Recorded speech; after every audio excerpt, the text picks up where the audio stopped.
Welcome to Graphic Policy Radio. This is your host, Ilana Levin, and this is a podcast for fans who know that Captain Marvel isn't the first movie full of queer subtext that was made in partnership with the armed forces. There's also Top Gun. And Captain Marvel's politics, I think, are about 1,000 times better. So that's right, we're talking about Captain Marvel movie. This is a complex movie that I think deserves a complex conversation, which is what we're here for today. But I will say right off the bat, it's good. I enjoyed it. You should see it. Joining me is three-time champion guest T. Fougner.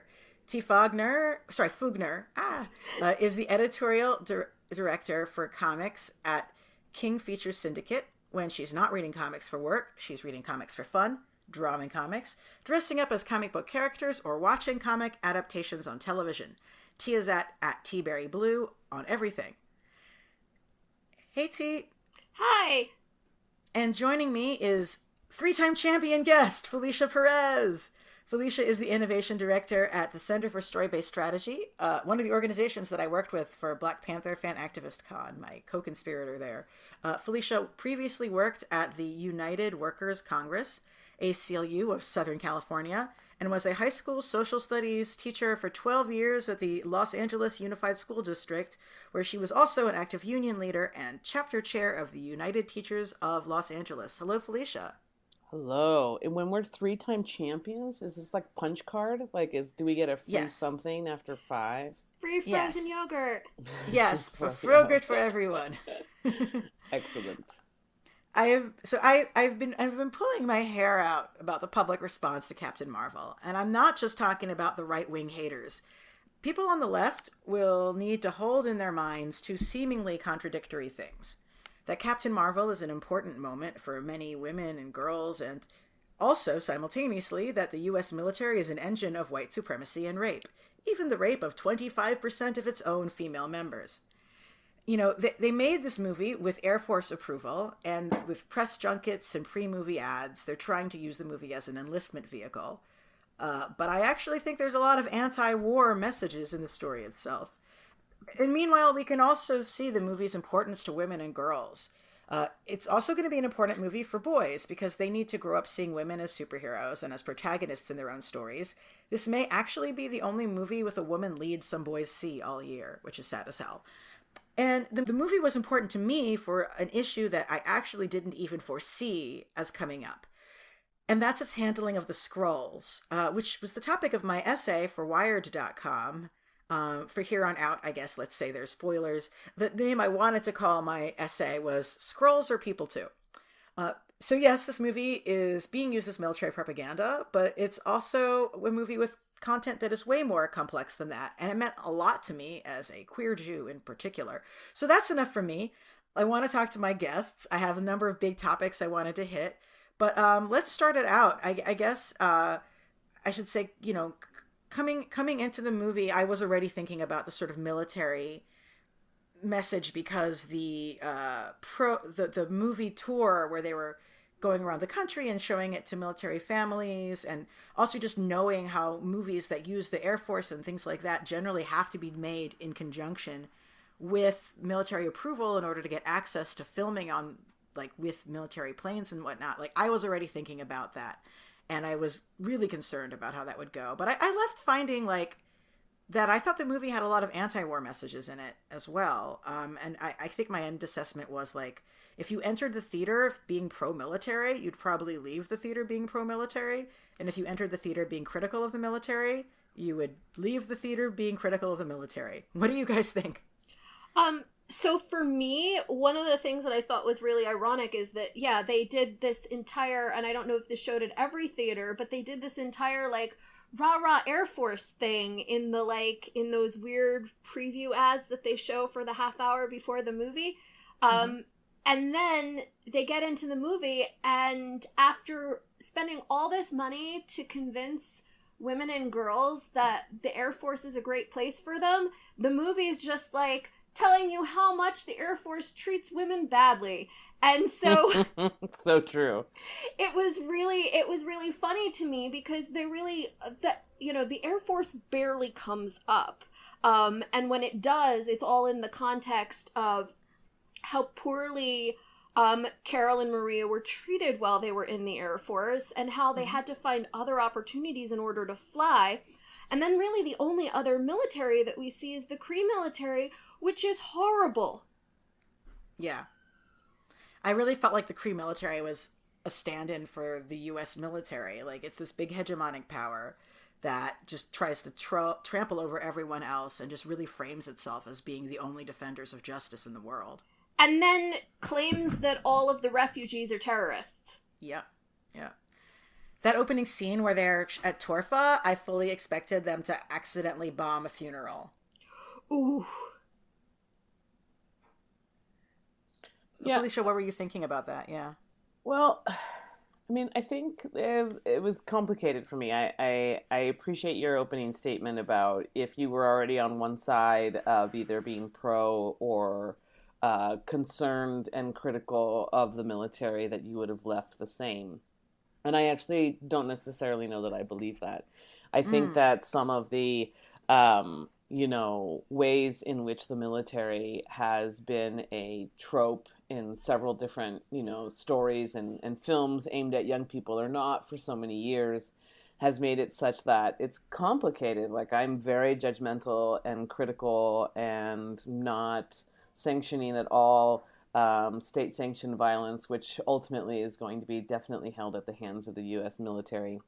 And yet every time I see people free, mostly in that sort of like free trope of flying, I sort of forget, right? Like, there are moments in these films where I'm constantly being asked to suspend my very strong beliefs in being against state-sanctioned violence from any film that has, police officers in it, police as main characters. An earlier conversation that we had, Alana, was on Spider-Man Into the Universe, or Spider-Verse rather, where, his dad's a cop and the cops are always the real life superheroes. Like, that's usually what happens in a wide variety of these films.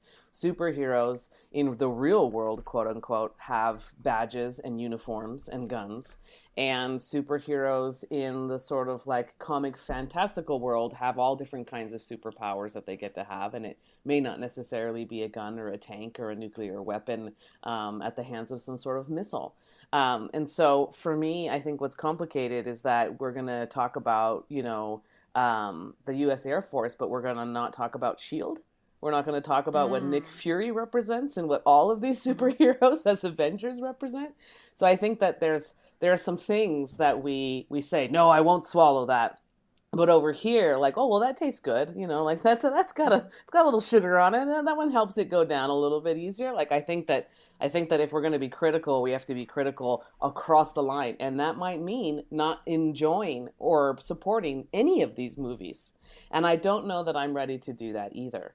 So while I am critical of all of these things at a very visceral level, the fact that I go see any of these films and that I enjoy seeing any, marginalized group or character or representative have any sort of power and be able to fight back is the major contradiction that I have when I sort of see these things that I hold and that I have to sort of contend with as a fan and a viewer who's grown up to be incredibly critical. In 1995, coincidentally, that was my freshman year in college. And when I was graduating in high school in 1994 and wasn't sure what I wanted to do with my life, the Air Force was actually something that I personally considered. And the only reason why I ended up not doing it is because I've been, out since I was 14, and learning about Don't Ask, Don't Tell made it seem like that wasn't something that I was willing to do. And so I think that there's a lot there. There's a lot about people's consciousness and development, and then what we do at some point when we want to be entertained, and it still is in contradiction with some of our core values as well. And it's hard because like Nick Fury is so charming, and like you have these, especially in this movie, like where he's like less embittered than he becomes later, right? Right. Well, I actually have a question about that, because I feel like Nick Fury in this movie versus Nick Fury in the rest of the Avengers movies, where we're seeing him later after he's become the head of S.H.I.E.L.D., is that there's, I think, a difference in Captain Marvel where basically the two S.H.I.E.L.D. agents that we're supposed to sympathize with, which are obviously, I think, Fury and Coulson, are the two who are consistently kind of undermining the rest of S.H.I.E.L.D. Mm-hmm. And yet they don't get fired for it. Yeah, I think undermining the system, though, is still, like, it's the Kamala Harris perspective. Like, I'm going to change the system from inside, you know, like, and I don't necessarily know that is, that's the answer that many of us are looking for either. Can you change an institution that by design, the institution is corrupt and not able to really be changed at all? It changes people. It doesn't change the institution. So while I appreciate that they are resistors in all of the different roles that they play, they're still in particular roles of gross injustice across the board. Well, I'm not necessarily saying that it's better, but what's interesting to me about it is that then Nick Fury ends up becoming the institution. Right, right. So you know, so I think it's like within this movie, I think they were trying to do something very specific with those characters, but then what we know about those characters later on is that they both actually end up becoming the director of S.H.I.E.L.D. at some point. You know, that's interesting because when you have the Skrulls, you know, doing their shape-shifting, they're not picking like just anybody to shape-shift into all the time, right? Yeah. Like you've got these surfers, you've got this weird sort of, you know, other sort of homage to all these different films. That's definitely sort of a Point Break homage of these surfers on the run, right? Like I read somewhere that the film had like 16 different homages to different films, particularly from the 90s and early thousands. But I think that one of the things is that, you know, we have our head leader infiltrating or assimilating, if you will, into becoming the leader of S.H.I.E.L.D. as well, right? Like Nick Fury's boss is what he shapeshifts into. Yeah. And so I think that quote, shapeshifting or assimilating or that idea of pretending to be somewhere where you're really not is also what Nick Fury is doing and what you're alluding to in some ways, right? Like, so you have throughout the film this idea of shapeshift into a place that can give you enough power to actually change different power forces. And so I think that there's a theme around that throughout the film. Yes. Oh my God, so much. I want to throw in some fact from the comic, though, about military, which is like in the comics, in her original story, like origin story from like 68, basically, Carol joins the military because her dad won't pay for her to go to college and is basically just trying to marry her off.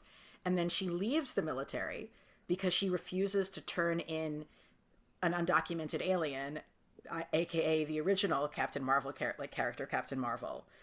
So it's sort of like she joins the military because she's being marginalized, and she leaves the military because she's been marginalized by the military for refusing to go along with it. So it's sort of like a consistent theme in her stories here. Well, also, and because she's trying to protect what she sees as a marginalized person. Yeah. Right. I think the biggest part of the film that was clearly a like no holds bar, we are not going to try and coat this or shapeshift it or assimilate it or hide it in plain sight, so to speak, was the moment where she's trying to change the colors of her uniform from being a Kree green to something else. And I'm forgetting the daughter's name. Lifts up her t-shirt. Monica, right? She lifts up her t-shirt and it clearly says U.S. Air Force on it. And she like rubs it on the little display arm piece that then changes the colors to be a very clear blue, red, and gold, missing the white there. So white has turned to gold, which is what I always see when I see white people. It's the gold, people. Everybody, here comes the gold. But so I think that that was the main part that really stuck to me. I was like, and there's the commercial. You're right. No, that was hard. Yeah. That was hard. I mean, also speaking of Carol's experience in military, like, you know, I and a lot of folks really read there being a lot of queer subtext between Carol and Maria, like to the point where it felt like, you know, they were a couple and Monica was basically their daughter, and, you know, they had to keep everything on the, you know, private because of don't ask, don't tell. And so with, you know, they're in the military, they're dealing with don't ask, don't tell. And so much of the movie is Carol trying to understand her past and dealing with how she's been forced to sublimate who she truly is in order to be in the Kree military. Like, you know, Jan Rog is always like, oh, you can't show your powers, you can't let your emotions be free. And like, that was exactly the same thing that was happening to her in the Air Force. Like, not just are all of her interactions with the Air Force ones of men shitting on her, but like, she is in hiding in the military, and she's in hiding in the Kree military, and the Skrull are in hiding, and like, I don't know, there's just a lot of assimilation metaphors there. But I really strongly left being like, they're a couple, like, especially feeling like it from the 90s. Like, I know that there's lots of culturally specific reasons to call someone auntie, like particularly in like, you know, in a Black family, but I still was like, yeah, that's your auntie, aka your mom's girlfriend. There were so many holding the gaze scenes. Like, there were so many moments where it's just like, no talking. I'm looking at you. You're looking at me. I'm looking at you. You're looking at me. And I was like, okay, so when is it going to happen? Like, the held gaze throughout the film. And then that last part towards the end where they're like, you know, saying goodbye to one another. I was like, and now it's perfect. I can hear the grasshoppers in the background. It's dark with natural mood lighting. Is this where we're going to have it? And it was like, no, this is not where we're going to have it. And I was like, really? Okay. And I was surrounded by children and families who, like, this was interesting. This has never happened to me before. I was in a movie surrounded by full families, and there was a moment, like in that, are they going to kiss? Nobody was holding their breath. Like, how am I going to explain this to Bobby? What is Sarah going to think when she sees this? But I almost felt like the whole movie theater was like, damn, when they didn't kiss. I almost felt like there was disappointment in the air instead of concern in the air about how am I going to explain this conversation, but instead, like, the kids were like, why didn't they? They clearly loved each other, right? So that was a very interesting moment for me. Oh yeah. So I mentioned earlier, you know, the connection to Top Gun, and you know, when they are in the when Maria and Carol are in the airport, in the airplanes, and they're throwing signs to each other, like the closest the movie really comes to a Top Gun moment is that movie. And as I said, if there's one thing we know about Top Gun, it's that it's very gay. But if there's another thing we know about Top Gun, like my friend's boyfriend's dad enlisted in the Air Force, in the Navy, because of Top Gun, and he like will tell you that. So it was effective. It was effective as propaganda. Yeah. His dad absolutely did not meet his husband there or whatever, but he met his wife. But nevertheless. Why do you think I wanted to go into the Air Force in 1994 as a total like open baby dyke? It was Top Gun. I wanted my haircut to be like Tom, to be like Mavericks, you know, like Tom Cruise was my idol he was my look to for many, many years. I've been in search of my goose my whole life. I think I found her. Aww. That's really good. And she's not a cat. That's great. She's not a cat. But can we talk about pussy power that came out in that film? Like, when the cat becomes the also shape-shifting, assimilating, hiding in plain sight, you know, superhero as well. That moment where the cat becomes this incredibly powerful inner being that comes out and is exposed. I literally turned to the people I was seeing the movie with, and I was like, if that's not an example of pussy power, I don't know what is. So, I mean, it was pretty amazing in there with the cat.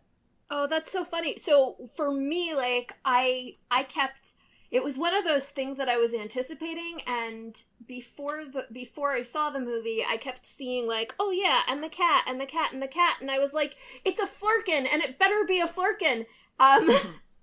And yeah, and I think, I feel like my excitement about it actually being a flirkin completely made me not even notice that, but you're completely right. Yeah. Too much Flirkin fan. What? I know.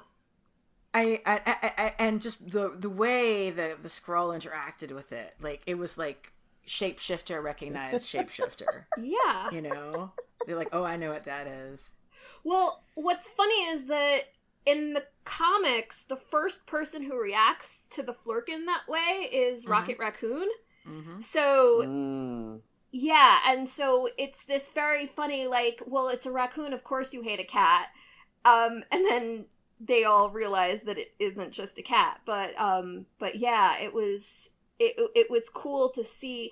I love the whole, you know, the concept that you have these animals that from a different planet or a different galaxy they might look like they're the same on the outside, but there's something completely different.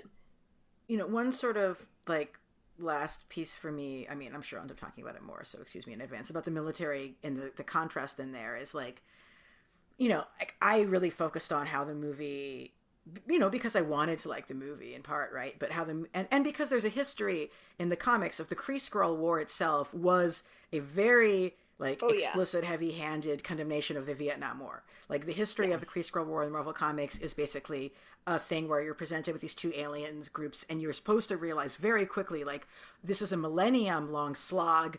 Both sides are terrible and no one's going to win. I hope the U.S. keeps out of it. It's like basically the message of this comic from 1971 and 72. But you know, coming in like whining and looking for, you know, anti-military messages. The challenge is like, you know, you have all these moments where Marvel and Captain Marvel are like, oh, I'm not going to fight your war. I'm going to end it. And like, I could see pro-military people coming in, seeing those anti-violence messages and saying, yes. And of course, the U.S. military is how we maintain that peace. Even though I really think the Kree army, which is evil, looks a lot like the U.S. military. So I really felt that way at first. When the first time they were like, we're not going to fight a war, we're going to end it. I was like, oh God, because they're building some kind of weapon. And I think that the movie too, sort of, you know that there's a light speed engine, whatever, but you don't really know what it is. And at the beginning, that's really what I thought they were saying. And then obviously you find out it's the Tesseract. And that's what's really interesting is that moment when you realize that when Marvel said she wasn't fighting a war, she really meant she wasn't fighting a war, that what she was going to do was find ways for these refugees to get as far away from the people who were pursuing them as possible. Mm-hmm. Yeah, I really want to go back to Goose for a minute. Okay.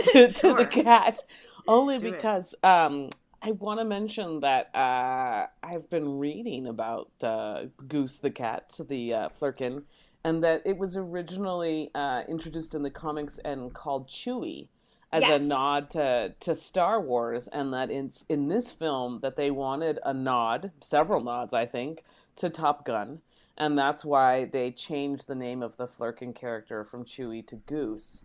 So I think that there's a lot of moments throughout the story where there's these sort of homages to other films that are also these sort of propaganda Hollywood films for military recruitment and whatnot. And the military does such a good job of like undercover recruitment videos without needing a t-shirt worn by a character that then clearly says U.S. Armed Forces and U.S. Air Force. But I think that in terms of what you all are saying, coming back to this particular moment in conversation, I think that there's a lot of moments where the folks who are not only marginalized in real life characters, but also marginalized in their sort of like stardom, right? We've got women who are constantly saying like, no, that's not, you know, I'm trying to do this thing. You've got Fury, who's this, you know, African-American man who's trying to do this thing. You've got the Skrulls who are also, you know, like not necessarily, you know, from Earth, but definitely are explaining and sharing their sort of like minority marginalized status. And so I think that what's interesting is how much power in terms of speaking and screen time these particular folks have versus folks who are sort of silent. And so I see a lot of the sort of, you know, allies, if you will, as being the most sort of like not seen and quiet characters. And yet they do some very important things to really help those front and center characters like move this narrative of changing a sort of, you know, moment that's happening by resisting further. So I also saw that and was super excited about sort of these examples of, well, if you want to help people, you don't necessarily have to do the thing. You could also be helping in these other ways that don't necessarily put you front and center.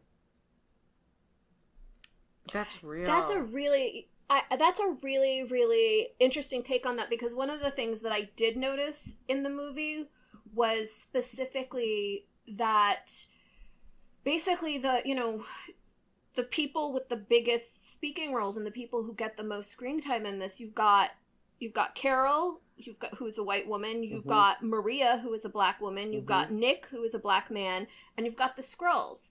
And I was just really like, that was really refreshing to me. But Right. thinking about it in terms of allyship and the fact that, yeah, you have like Phil Coulson, who says very little, but really is pretty significant in moving the plot along. I hadn't really thought about that, and that's a really cool point. When with the Skrull, which I probably could spend all day talking about because that's the thing I love the most from the movie.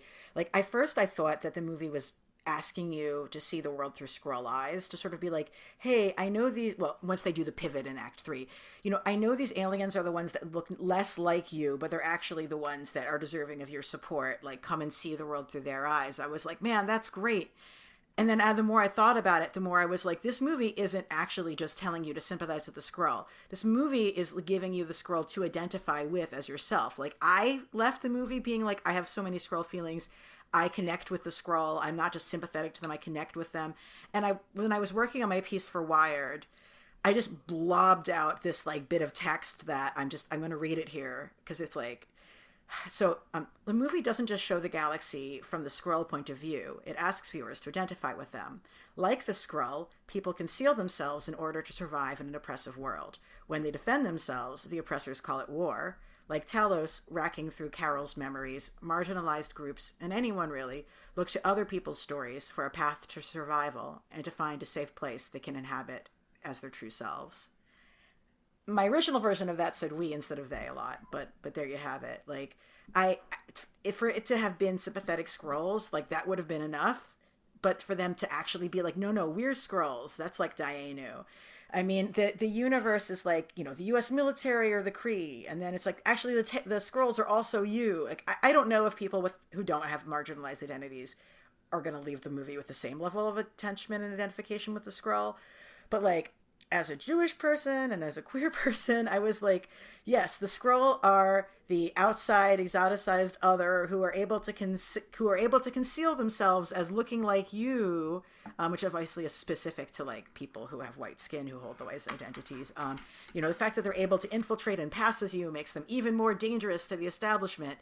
But what if actually they're doing the thing we're all doing here, and everyone is being forced to conceal their identity, and everyone, and that, yes, the Skrull in the comics have been just the most maligned and brutalized alien group, frankly, overall. Like, I wrote about this in my piece, like, there's individual Skrull in comics who we're supposed to sympathize with.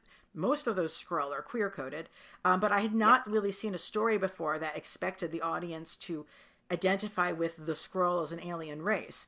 Like, even in the anti-Vietnam War Kree-Skrull stories of the 70s, the takeaway is, like, both sides suck. The takeaway is not, like, actually the Skrull are being oppressed. I mean, in the comics, the Skrull are definitely...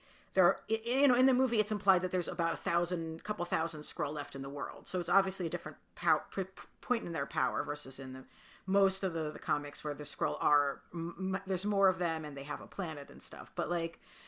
just to see that it's not just a few good ones, but like actually a whole perspective and a whole race, and that their method of survival is similar to ours, that just fucking killed me in a good way. I mean, this is all that is literally the moment in the film that was completely unanticipated for me, where I was tearing up. And because I was like, I'm Latinx, I'm Mexican, and I definitely identified with the Skrulls and was like interested to see who's going to go out there after this film is out and sort of all the spoilers are done and it's no longer spoilers, and make a mashup of this entire film. But instead of having Skrulls, it's just, like it's America Ferrera. It's like, like Cheech and Chong. It's like somebody else who's like, we have been trying to assimilate this entire time. And then it doesn't matter whether you see us as the assimilated good ones or the ones who are trying to come over right now and take everything. And, all these different, sort of like fear of, which is why we have a state of emergency on debate right now. Like, this is definitely the timing of this film with what is happening in the US could not have been better timed. And this is the power of science fiction, right? We can go into that world and say, that's messed up what they were doing to the Skrulls. But the real conversation is not to stay in that world, but to say, what's the translation of what those sort of characters and communities and narrative look like in the real world? And we have that direct translation. And so that's the power of this film as families, as teachers, as communities, as, parents, as aunts and uncles and cousins, to talk to young people and be like, what is the translation here? Because this isn't just a story about a universe and a place that isn't real. It's actually about one that is, and that we are in, and that we have our own role and place to play in. And I think that the way in which the film makes the Skrulls, quote, most like us, quote unquote, is because they are families, right? The Skrulls have a mom and a dad, and there's all these little kids that come out. And it's when the little kids come out that really everything shifts. We seem to see humanity, even in people who are, quote, not human, by children. And so there's that moment where the Skrulls and Carol's family and everyone is sort of like, together in the house. And it's that scene off to the left-hand side where their kids are playing cards on the stairs, right? Where it's like, we have this sort of running narrative in the US about like, kids don't see color. Kids don't see difference. And I don't want to have these hard conversations with my white kids about racism because they're so innocent. Meanwhile, all these other families of color in particular, or marginalized communities, aren't in the privilege of having the choice of having the, quote, hard conversation, right? And so I think that it's very interesting that the kid Skrull gets to identify and play with and become human in that sort of like, you see me as a person way, is an African-American child, right? It's an African-American's family that the Skrulls family is interacting with. And so I think there's so many layers and upon layers of like being able to see yourself in this film. I don't know that I like seeing myself as the alien, in that is the way that we are being characterized in the real world as the illegal alien, but I definitely enjoy seeing myself somewhere. I actually teared up when Talos, who is played by Ben Mendelsohn, who just fucking knocked my socks off, and who was, by the way, Jewish, which I think is significant. When he's joking about like how he didn't really mind being he's sort of saying it jokingly, like, I don't get the feeling it's more like a personal self-dismissal joke, like, oh, I didn't mind playing your boss, I had such pretty blue eyes. And the way Monica, the girl, says, don't change to the little girl, Skrull, like, don't change your eyes, Skrulls are really pretty. I was like, oh God, like, just sort of like feeling like she has to go out of her way to make clear to them that, like, you're beautiful the way you are, and you don't have to assimilate yourself, without like being completely unprompted, that was an important point for her to make. But clearly she makes that point because somebody made that point to her, right? Like, that's what I'm saying is the connection, is that she's repeating what somebody told her, because that is the world she lives in. And a white kid was never going to be able to say that. And a white kid probably wasn't going to say that, because they don't get that narrative reinforced as a like must believe, because you're not going to see it in the world. Yeah, a white kid would think that, oh, changing your eye color is a novelty and it's something that you do for fun. Right. And they would read that comment very differently. Yeah. I feel like one of the things, like, and I mean, I think talking about Talos simming the boss, the shield boss, is interesting too, because it's that whole, it's that whole passing privilege thing. That you're looking at this character who, when he has the opportunity to look like someone who might be in power, the way that people interact with him changes completely. And I mean, for me, because, I'm white, I'm Ashkenazi Jewish as an ethnicity, but I don't practice Judaism. But I'm also queer and non-binary. And it's one of those things that the minute that I bring up aspects of my identity that are really important to me in public conversation, people immediately change the way they perceive me. They say, well, you're bringing up those aspects of your identity to be political. They don't understand why it's important to bring those things up. And so if I don't bring those things up, people treat me like the boss. If I do bring things up, people treat me like the Skrull. And I think that's for me, that was an interesting thing. I want to talk about one of the things that hit me real hard was in the alien autopsy. Talos is in his human drag. Nick Fury is like just basically like, what the fuck just happened? On their way out the door, Fury lifts up the bed sheet that's covering the Skrull's body to check out what the Skrull body has going on below the waist, and recoils. And I was just like, ugh, like, talk about othering this alien body. It's like, oh, your genitals are not right. I was disappointed when they ended up portraying the Skrulls as being like, having men and women specifically as categories. Obviously, like, a more complex narrative could actually append that. It's not too late for Marvel to do this right, is what I'm saying. But I loved the idea, even if it was just there for a moment, that like Skrull had more ambiguous genitalia. That like, obviously, he didn't lift up the tenting and see what looked like human, dick or human female external genitalia, or else he wouldn't have recoiled. But the fact that he felt like he needed to weigh in on that like he deserved to be able to see this different body and to like offer his commentary on it was very realistic, and was a very much like, oh yeah, fuck you, but like, that's the thing, believable. Yeah.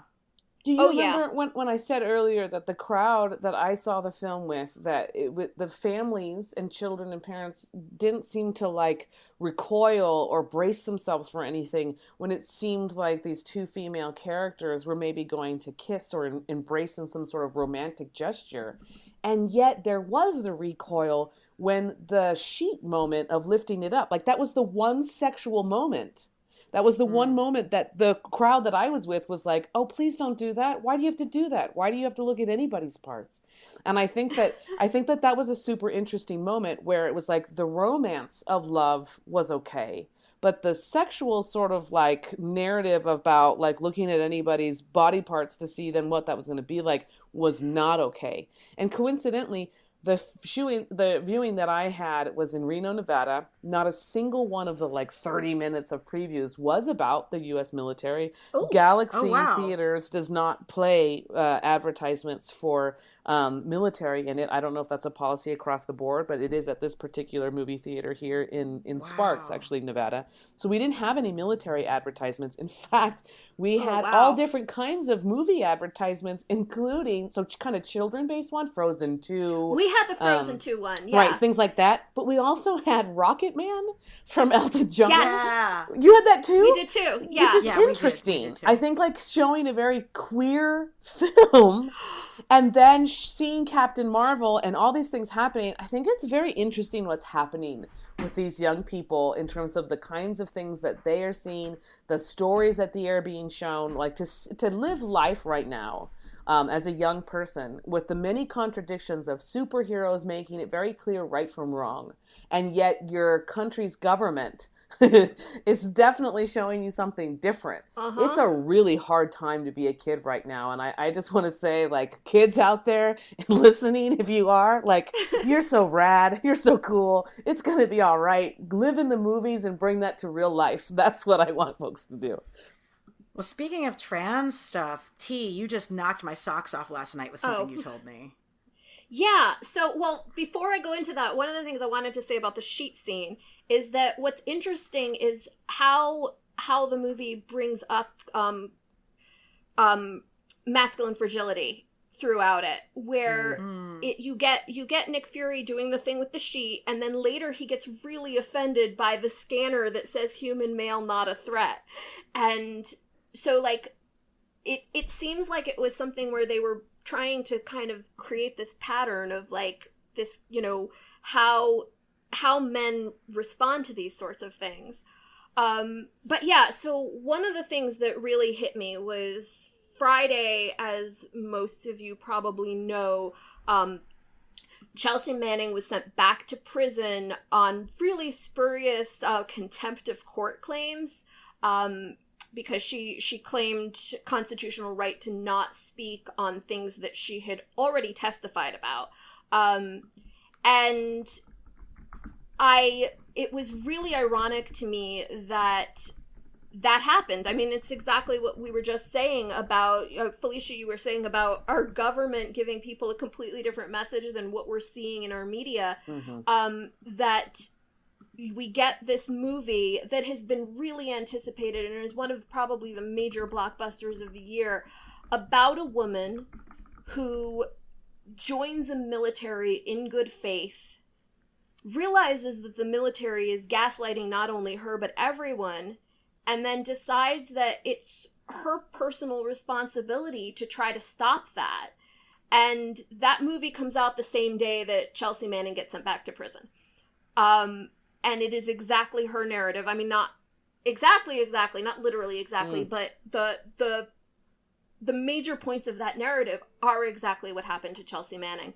And so seeing this movie that is telling us that we should take action against militaristic imperialism on the same day that a woman is being punished for doing just that was really, really hit me hard.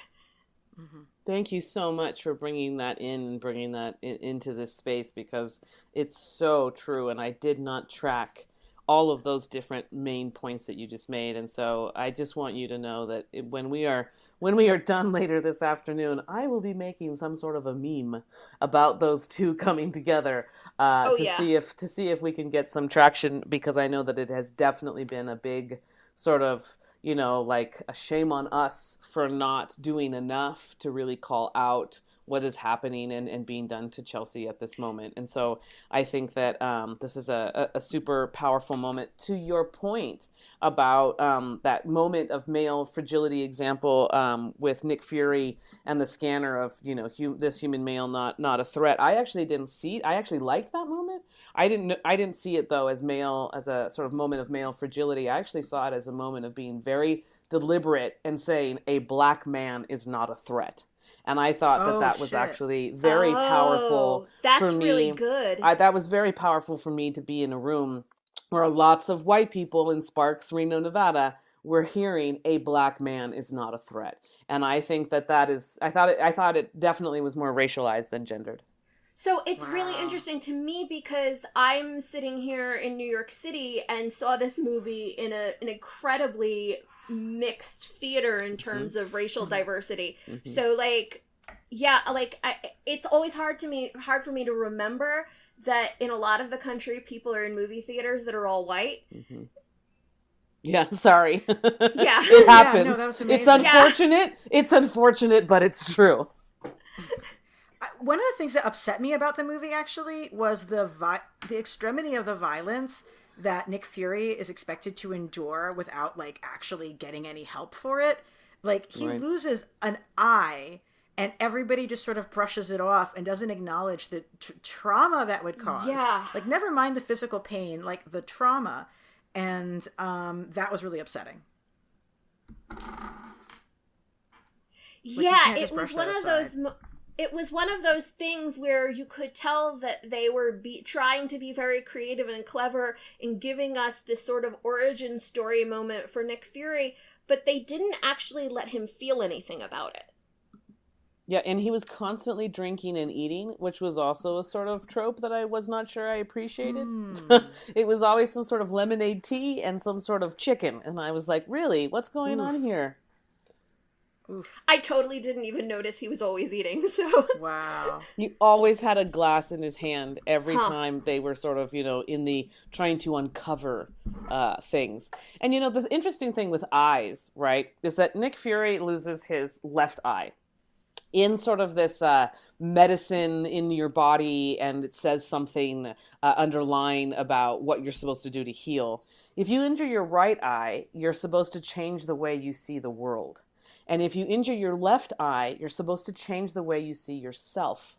And he loses his eye, right, from several different injuries, but the last sort of big one is actually the Flurkin cat that, slashes his eye. So if you kind of put together all the things that we've been saying so far, you've got ultimate undercover pussy power that takes out Nick Fury's eye that has to change the way he sees himself. And when you lose your ability to have both eyes, you lose your peripheral vision and you lose your ability to see things in multiple dimensions. Everything's kind of flat. You can't really see steps. You don't make out that they are different in sort of, dimensions. It's not just like a one-dimensional, oh, that's just a thing I'm stepping on.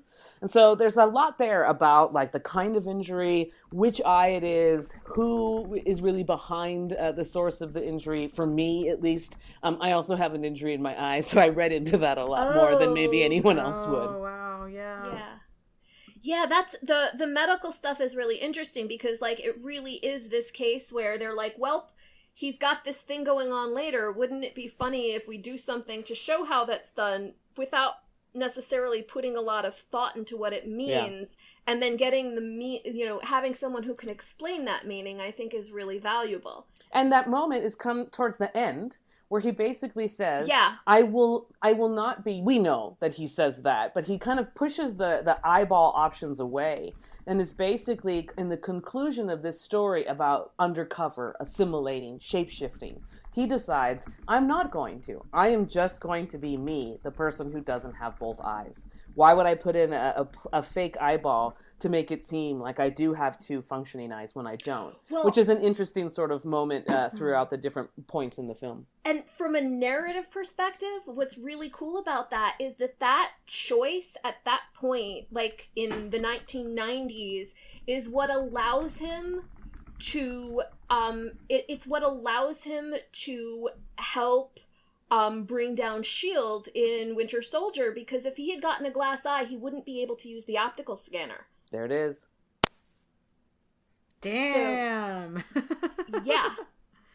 Well, speaking of how the movie fits into the broader Marvel history context, one of the things that I enjoyed about it being set in the 90s is it sort of lampshades the fact that this movie with a white woman superhero, like, could have been made in the 90s. Like, Marvel could have just made this white woman, military woman in the 90s.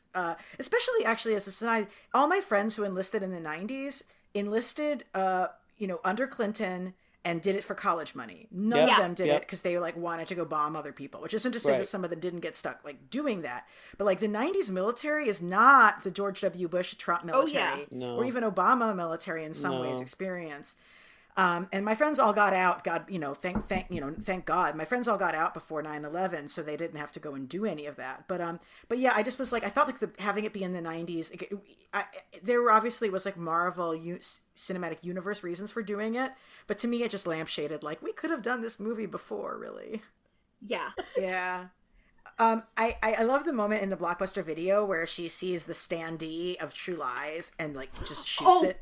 Oh my God, so I saw someone very offended and claiming that the movie was misandrist because she shot the man and not the woman in the poster. Good God. Well, I actually did take that moment to be significant in the sense that she's saying, that's enough of you, Arnold. I'm the new action hero. Yeah. Oh, yeah. But, did you all notice that she picks up the right stuff? Yes. It was amazing. Yeah. That was pretty For great. those who don't know, that was like the movie based on Tom Wolfe's book about the fighter pilots who like entered into the astronaut program and stuff. Yeah, that was pretty great, pretty wonderful. There was a lot of little moments where the nostalgia of the technology, if you can be nostalgic about slow technology, were sort of these jokes. And so for me, that was a lot of like, that's for the parents and for the adults in the room, and kids, you'll get it later, right? Like, or not at all. So we're waiting for it to load. Yes, so that's the moment. What's really cool is yesterday I watched Sneakers for the first time probably since the 90s, and it's amazing because there's this part where they're like, oh my God, how do we get past an electronic keypad? This is so difficult. And so it was really fun to watch that in contrast, because it really was like these things were state of the art, and it was tough to hack a computer with a DVD or whatever. I don't think they even had DVDs, did they? But Laserdisc. So seeing that movie and then seeing a movie that was actually made in the 90s about really similar stuff was really cool.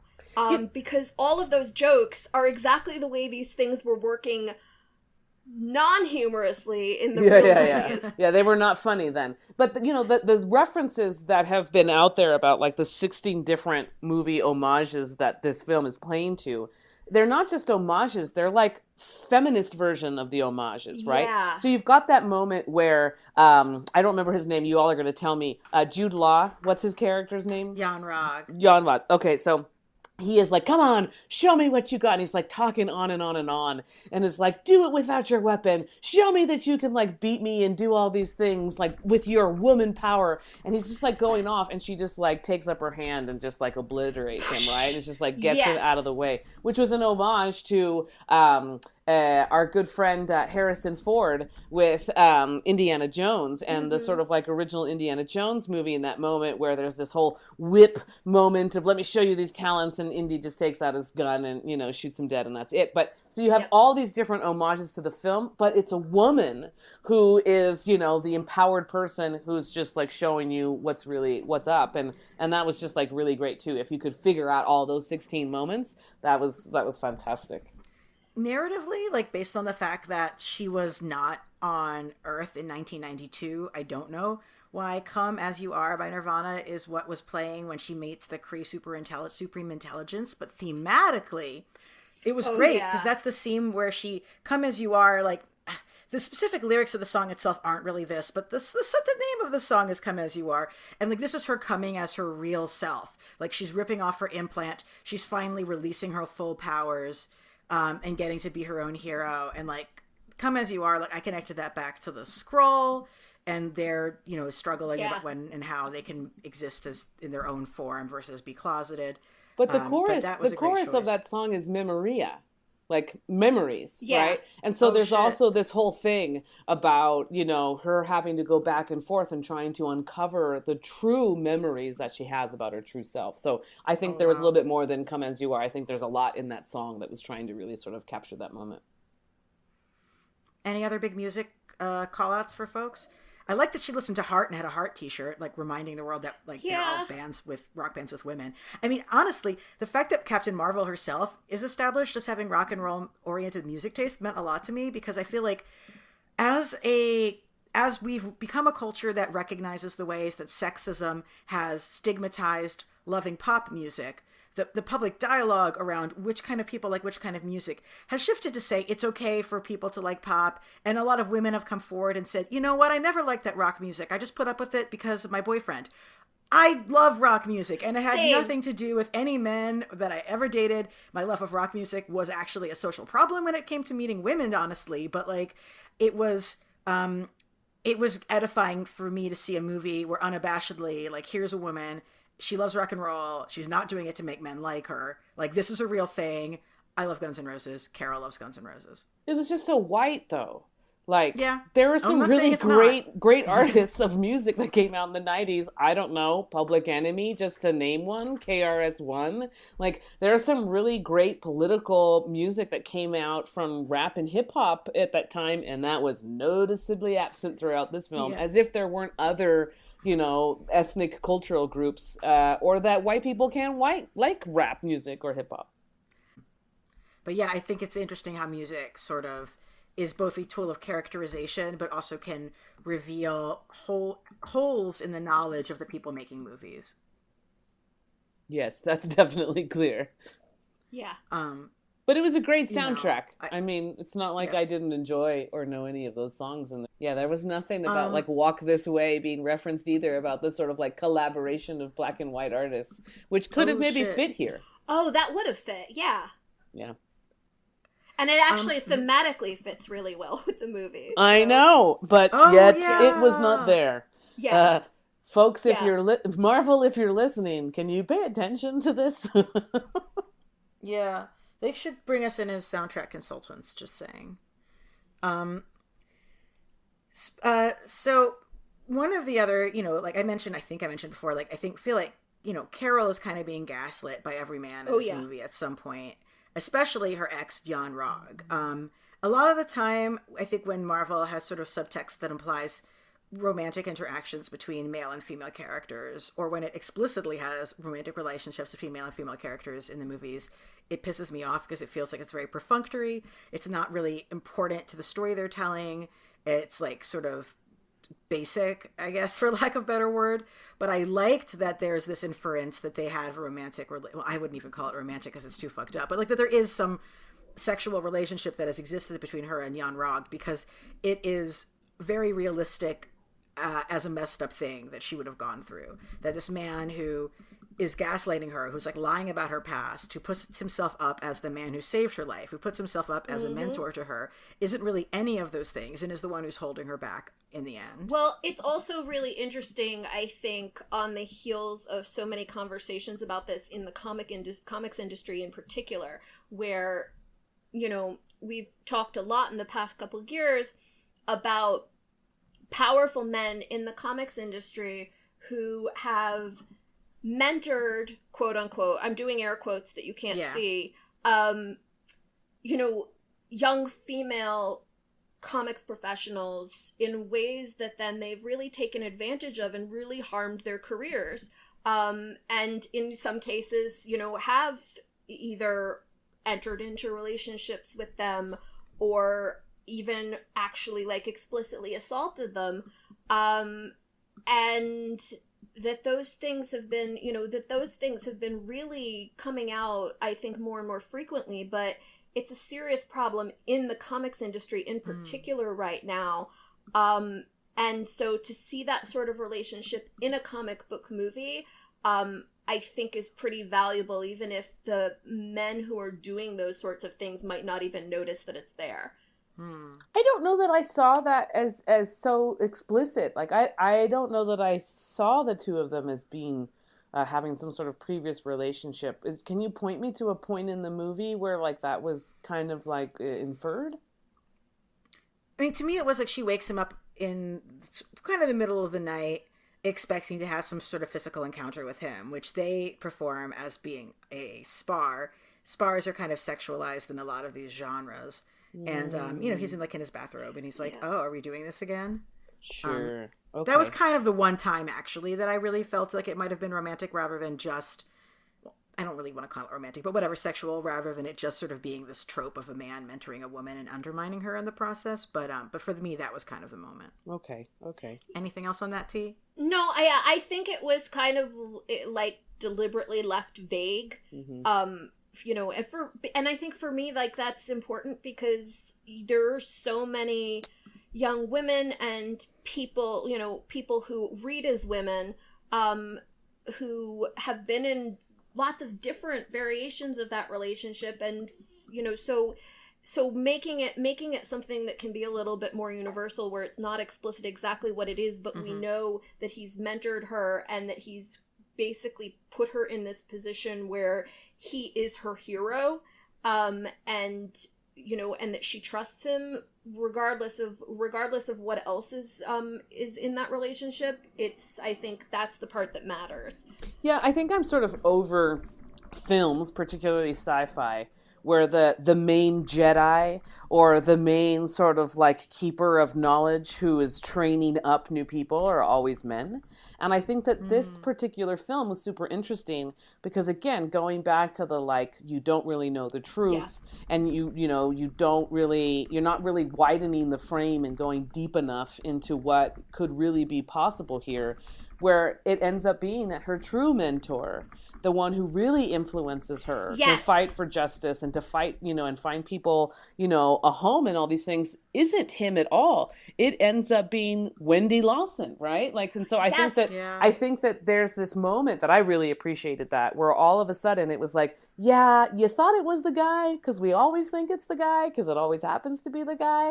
It was never the guy. It's always the woman, and we just don't give women the credit for being the mentors and the real sages. Like, how many times is it really Princess Leia and not actually, you know, like a different character? It really isn't Han Solo. It was really Princess Leia all the time who was the real mentor. She becomes, you know, the captain, the ruler of everything. So I just feel like there are moments too, because of our own sort of like patriarchy and misogyny, that we ourselves don't see the women characters who, when they're clearly defined as the mentors, we don't even see that either.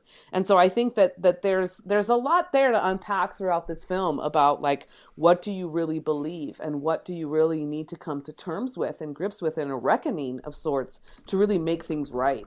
And so I think it's super fascinating. I would love to see what's going to happen in this next sort of, you know, few films that are coming out in the Avengers series, to see if Captain Marvel ends up being a mentor to other folks as well, as this like, you've existed this whole time, who are you, and how women can be mentors to one another instead of this sort of like constant male trope of let me tell you and share with you the power that I have. Well, I mean, in the comics, sorry. I was just going to say, if adult Monica doesn't show up in Endgame, I'm going to be incredibly disappointed. And speaking of someone who really looks up to Carol, and I really want to see like how she develops as a character, and I'm really excited about the potential that there might be two Captain Marvels at once. Yeah, that would be exciting, especially since she was the one. It's funny, as you just mentioned that, it's really this little black girl who has been actually the mentor to then, you know, Veers or the real Carol, because remember, there's that whole montage where she's like, this is who you are. Yes. This is when you were a kid. This is who, like, she's bringing her back. She is literally the one who really starts to bring her back as she's showing her pictures and visuals to remind her of the stories that are somehow locked in there. And so, you know, beyond just that it's men versus women who are the mentors, there's also age there in terms of like who has the most power. So that particular character, as I was mentioning earlier, that the real, you know, real life heroes usually are the ones who are really wearing the uniforms, as in, you know, state sanctioned military and police officers and whatnot. There's also these moments where it's young children who are also the sort of heroes in different films within, you know, sort of sci-fi and superhero genres. And what's interesting is who those then children become. My money is not that she becomes another Captain Marvel, but that she becomes somebody who works with Nick Fury and wears a badge, and that's her way of being a superhero. And that, or joining the Air Force, because times have changed, moms. It's not going to be like this anymore. And I say moms because now I'm really referencing the movie, the TV show The Fosters, because these two moms and their black and whiteness are very much so in there. So I feel like, you know, there's a possibility that she won't become a, quote, real superhero. She'll become a real life superhero by wearing a badge or wear a uniform with a gun. So, Well, I mean, do you know who Monica is in the comics? No, tell me everything. Okay, so Monica is actually Captain Marvel before Carol is in the comics. What? Yeah. So, and a lot of what they do, so how is that even possible? So she's actually in the Harbor Patrol. And she basically has a very similar origin story to what Carol has in this movie, where she gets exposed to powerful magical energies and then is able to do, you know, she basically gets Captain Marvel powers. They're not quite the same as Carol's, but basically then she becomes Captain Marvel. She leads the Avengers for a while. So she's Chairperson. She's actually the leader of the Avengers. So, and then what the really upsetting thing is that she eventually, has all of her superpowers destroyed. She gets them back later, but she kind of gets, set aside as Captain Marvel. And then she comes back under she has a whole bunch of different superhero names over the years, but that's, in the comics, she actually predates Carol as Captain Marvel. Well, Carol was originally Ms. Marvel. Ms. Marvel. I have no idea what's going to happen as these films roll out. And I really hope that something like that, where she becomes the next version, right? Like, so we're going to have this next generation of superheroes. I hope it's her. I hope it's, Yeah. Cherie. I hope it becomes all these like younger people who become superheroes in the superhero form. But Yeah. I'm telling you right now, I'm also very much so betting and fearing that she won't be that in the next generation, and that we're going to see her being a different sort of version of quote superhero, wearing a badge or being in some sort of like military moment, and that's going to be a great big bummer for me. Yeah, I mean, in the comics, like some, fans have definitely talked about like how it's messed up that you had a white woman replacing a black woman in a certain title and mantle. Right.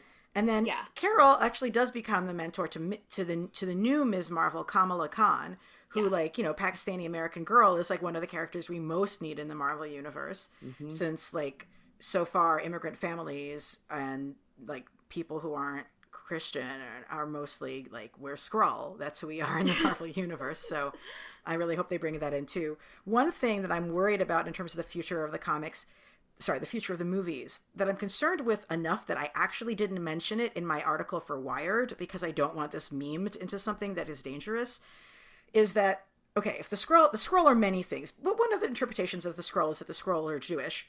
The movie ends with Carol going to lead them off to find a new homeworld.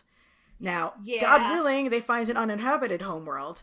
I would much rather make space for us here on Earth where we are, without having to live in a closeted way. But like the dangers of having a movie where Jews are taken to find their own homeworld is like, some people are going to come out of that be like Zionist propaganda. And with Michael Eisner in charge of Disney Studios, it's like, yeah, I see why they could say that. And I really hope that's not the case. Definitely thought of that during the movie. I was like, wait, they're like taking them to find the promised land now and they're going to displace somebody else? Mm-hmm. Uh-huh. Yeah. And frankly, that's dangerous. Like, I don't need more messages in the public of like how like of like Jews as like going to replace other people. Like that's not it exists in the real world, and like we can talk about it in terms of Zionism like as a problem, but like I don't want the entire conversation around Skrull to be subsumed by a conversation about Zionism versus anti-Zionism when there's like a lot of things going on. I mean, I think that the movie that handled that question better was Thor 3, where like there's that at the end of it where you have Thor really reconfiguring Odin's words and saying, Asgard isn't a place, it's a people. I had like major Jew diaspora moments. Yes. I'm like, thank you. We don't have to go and like conquer shit to exist as a society. Like, oh God, that was beautiful to me. And I knew that the filmmaker was making that particularly from the perspective of indigenous people, which is like not actually an experience that we get to hold in any place, but like felt really relatable to me as a Jewish person who is not a Zionist. Yeah. I think there's, but yes, and I think that there's something to a narrative that if you cannot stay assimilated, you gots to go, right? Like they were already living, some of the Skrulls were already living, if not in hiding, as shapeshifting in the US, right? Pretending to be these other folks. And when that was the case, it was okay.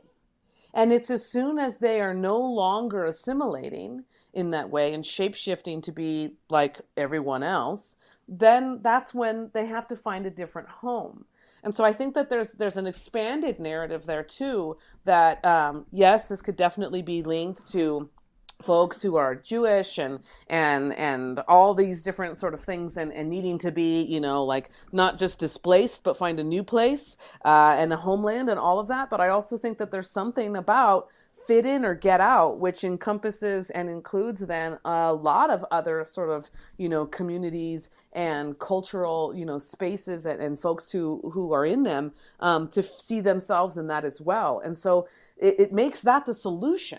Like Captain Marvel, what you can do to help us is help us find the home, since this couldn't be it and we won't be accepted here. Instead of Captain Marvel saying, yeah, I'm going to find you a home right here, like you were saying, Alana, and I will defend you right here. And I will help you be seen as whole people right here where you are.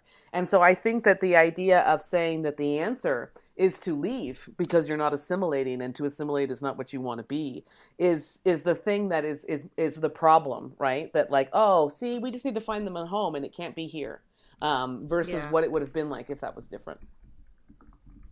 It would have been so easy to correct that message in the movie too, just by making it that they wanted to be somewhere else. Like if there had been a specific place that they had been forced out of that they needed to go back to, like just that, you know, like we want to be in our home and we've been kicked out, would change that. Although I think that would get hit even more as being like Zionist for like specifically, like I don't Fair know. enough, yeah. It's complicated shit, and like I think that's one of the things that I appreciate about the movie is that it is complicated shit. But I appreciated, and one of the reasons I went to see the movie twice is I wanted to confirm this, like the movie making clear that like the Skrull they'd been living in peace, but living in sort of eventually ended up living in drag as another form of alien on that other world, on Torfa. And that it was actually the Kree Empire that had trashed Torfa and like blamed it on the Skrulls. Yes, which sounds so much like the U.S. military. Yep. I want to sort of. We should probably like wrap to a close, even though I could actually talk about this literally all day. And again, folks, like I please check out my piece in Wired.com. But I want to sort of just reflect back on like. One of the things that were coming into this movie with the Skrull in the past, like the very first appearance of the Skrull in the Marvel comics is in Fantastic Four #2, and the Skrull like end up getting tricked into turning into cows and staying that way, and they're like in the future they're like literally ground into meat and eaten by humans, and then the people get mad cow disease. Like that is the level of dehumanization of how Skrulls are treated in the comics. So I really did not know what was going to be happening with them here. And I am like it really was the thing that touched me most about the movie, was seeing like, and this is not me criticizing the original Jack Kirby like story. Like I think he might have actually been self-aware, as he often is, when making this depiction where the Skrull like are with their little skull caps. I mean, again, this is two Jewish writers and artists who are basically assimilated for the sake of survival, like making a story in which the Skrull are saying, no, don't kill us. We promise to cause no more harm. We hate being Skrull. We'd rather be anything else. And like thinking about that is really heartbreaking. Yeah. So I think one of the things that particularly how the Skrull were used in this movie, and that sort of moment where you realize that they're not actually the villains of the piece, is something that the MCU has consistently done really well, is create stories that surprise people who know the comics really well. Right. Just as much as they surprise people who've never read them before. I remember feeling that way about the way that, you know, and it's not a great movie in a lot of ways, but the way that they handled Black Widow and Iron Man 2, and just not knowing, assuming that they were going to start her as a villain, and then, oh wait, she's already working for S.H.I.E.L.D., and the way that they've been able to sort of create these narrative twists. It's the same thing with the Skrull, where you assume, based on the way the Skrull have historically been treated in the comics, that this is the villain and this is the narrative we're going to expect to see, and then no, wait, it's not, was so great. Thank you. Felicia, do you have anything else you want to hit up before we end? Oh, I was just thinking about the Stan Lee moments. How at the very beginning of the film, before it even begins, it says, what is it? Yeah. Like, thanks, Stan? Yes. They never did that for Jack Kirby. Nope. Noticeably absent was anything for Kirby. And then we see the cameo of Stan Lee, you know, picking up, he's on the train, and he's reading a Mallrats script. And he's saying this particular line from the script. Folks who may or may not know, right? Like Stan Lee was in Mallrats. So that was sort of like an early cameo that he had in films before he was in the Marvel films. But the line that he says, which is kind of gibberish throughout, is "Trust me, true believer." right? Like he just keeps saying this thing like, trust me, true believer. And I just think that there's something also there with the moment of trust and believer also just being this opening sort of beginning moment of some of these sort of like trust and belief moments starting to shift in the film. Oh, that's cool. That's the only other thing I would add. I do have. That's I have amazing. one closing remark, which is that at the end of the movie, Nick Fury changes the name of the Protector Initiative to the Avenger Initiative based on Carol's call sign. But if we went by Carol's call sign in the comics, it would be the Cheeseburger Initiative. That was her call sign? Her call sign in the original was Cheeseburger. No. Oh my God. No. Oh my God, these are amazing things. But also think about this, right? Like, okay, so take out the cheeseburger as being the truth, and now I'm going to believe you about that. Trust me, true believer. I think that the thing that's super interesting is to change the name from Protector to Avenger, right? Yes. Like, to protect versus to avenge, two completely different. Super different. Yeah, very, very different. And I think that is something that I'm really going to be holding on to as I look at the rest of these films coming out, to sort of like have a wrap up conversation of the gender films of this generation, to be like, so were they protecting or were they avenging? And what were they doing? What narratives, what tropes, what things were they protecting, and what things were they actually avenging throughout this different movie series? And so that's super interesting. And what cheeseburgering were they doing, apparently? Yay, Team Carol and Maria forever, hearts and hearts. Yes. Well, thank you both for joining us. Thank you. This is Graphic Policy. You can find me on Twitter at Ilana_Brooklyn. We will be back. Actually, I have an amazing interview with two really great comics writers coming up. And actually another comics writer, awesome woman, she is also coming up. So there will be more comics content, I assure you. And until then, keep it geeky.